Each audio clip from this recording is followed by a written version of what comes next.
gaganapin na isang orientation. Ayan guys.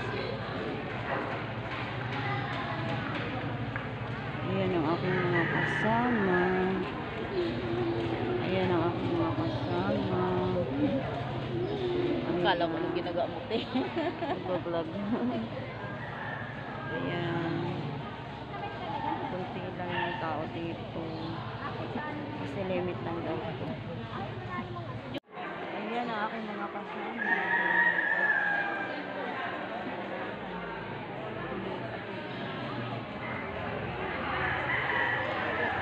Simula na. Pastor, pass. Opening prayer po tayo, pass. Okay, tumayo po ang lahat. Pa ako ng general. So yesterday, at the same time, hindi pa po ako masyado magaling. Galing ko lang sa hospital, kaya medyo pinakantya ko lang ang katawan ko. Pero kahit hindi ako na-COVID. May problem lang ako sa breast. And then,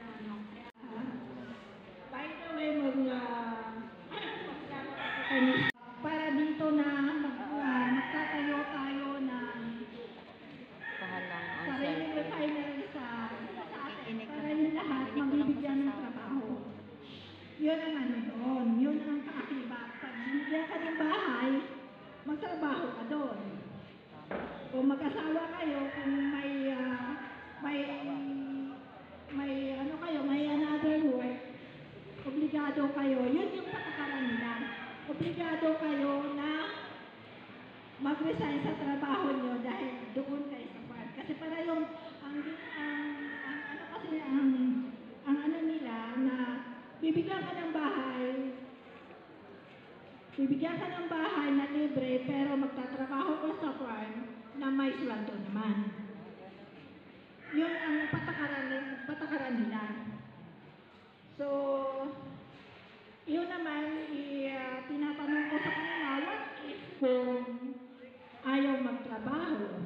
Eh, hindi daw talaga pwede. Parang need talaga magtrabaho doon sa farm kasi yun ang isa sa mga qualification.